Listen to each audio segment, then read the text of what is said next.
కాసేపట్లో తెలంగాణ సీఎం రేవంత్ రెడ్డి ఢిల్లీ చేరుకోనున్నారు. 2 రోజుల పాటు సీఎం రేవంత్ రెడ్డి ఢిల్లీలోనే ఉండనున్నారు. మధ్యాహ్నం కేంద్ర మంత్రి మన్సుఖ్ మాండవీయతో భేటీ కానున్నారు.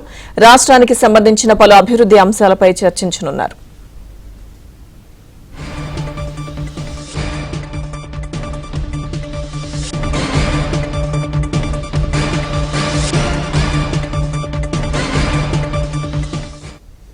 కాసేపట్లో తెలంగాణ సీఎం రేవంత్ రెడ్డి ఢిల్లీ చేరుకోనున్నారు. 2 రోజుల పాటు సీఎం రేవంత్ రెడ్డి ఢిల్లీలోనే ఉండనున్నారు. మధ్యాహ్నం కేంద్ర మంత్రి మన్సుఖ్ మాండవీయతో భేటీ కానున్నారు. రాష్ట్రానికి సంబంధించిన పలు అభివృద్ధి అంశాలపై చర్చించనున్నారు. సీఎం రేవంత్ రెడ్డి ఢిల్లీ టూర్ కి సంబంధించిన అప్డేట్స్ మా ప్రతినిధి సతీష్ లైవ్ లో అందిస్తారు. సతీష్.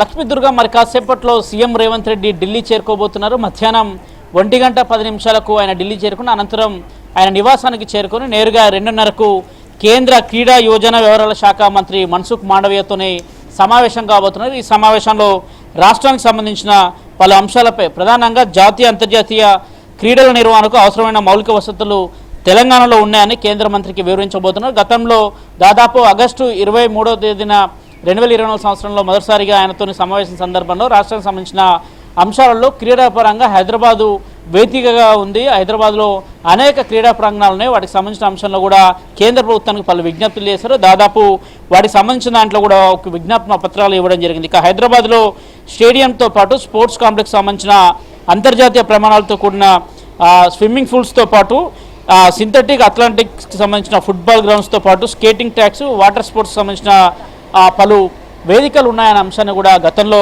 ఆయన కేంద్ర మంత్రి మన్సుఖ్ మాండవీయకు వివరించడం జరిగింది. అనంతరం ఆ సమావేశం సందర్భంగా కూడా కొన్ని అంశాలను కూడా వారి దృష్టికి తీసుకురావడం జరిగింది. ఇక 2002లో హైదరాబాద్లో నేషనల్ గేమ్స్, 2003లో ఆఫ్రో ఏషియన్ గేమ్స్ సంబంధించి 2007లో ప్రపంచ మిలిటరీ గేమ్స్కు హైదరాబాద్ వేదికగా ఎలా మారిందనే అంశాన్ని కూడా వారికి వివరించబోతున్నారు. ఇక ఖేలో ఇండియాకు సంబంధించిన గేమ్స్ను కూడా హైదరాబాద్ వేదికగా కూడా ఏర్పాటు చేయాల్సిందిగా ఆ గేమ్స్ను హైదరాబాద్లో జరిగే విధంగా కూడా కేంద్ర ప్రభుత్వం చొరవ తీసుకోవాలి. ముఖ్యంగా కేంద్ర క్రీడా యోజన శాఖ దీనికి సంబంధించిన అంశంలో సానుకూలంగా స్పందించాలని కూడా రేవంత్ రెడ్డి మరోసారి విజ్ఞప్తి చేయబోతున్నారు. ఈ రోజు రేపు పలువురు కేంద్ర మంత్రులు కలవబోతున్నారు. అదేవిధంగా కేంద్ర జలవనరుల శాఖ మంత్రి సిఆర్ పాటిల్ని కూడా కలిసే అవకాశాలు చాలా స్పష్టంగా కనిపిస్తున్నాయి. అదేవిధంగా కేంద్ర పట్టణాభివృద్ధి శాఖ మంత్రి మనోహర్ లాల్ ఖట్టర్తో కూడా భేటీ అయ్యే అవకాశాలు కూడా చాలా స్పష్టంగా కనిపిస్తున్నాయి. గతంలో మెట్రో ఫేజ్ 2 నిర్మాణానికి సంబంధించి దాదాపు 26,000 కోట్లకు సంబంధించిన డిపిఆర్ని సైతం కూడా కేంద్ర మంత్రికి ఇవ్వడం జరిగింది. దానికి సంబంధించిన అంశంలో కూడా డిపిఆర్ సబ్మిట్ చేసిన తర్వాతకి మరోసారి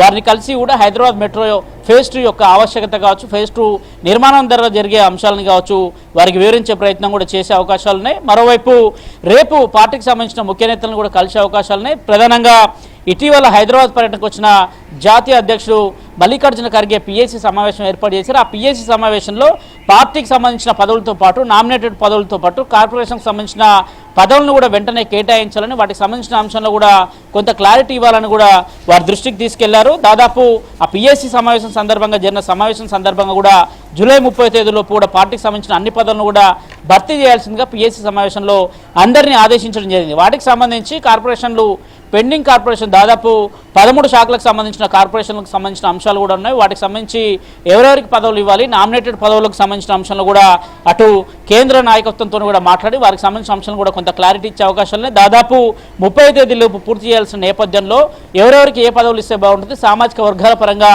ఏ విధంగా ముందుకు వెళ్తే బాగుంటుందనే అంశాన్ని కూడా మరోసారి అధిష్టానం పెద్దలని కూడా కలిసి వారికి వివరించే ప్రయత్నం కూడా చేయబోతున్నారు. Lakshmi Durga. Right, thank you Satish.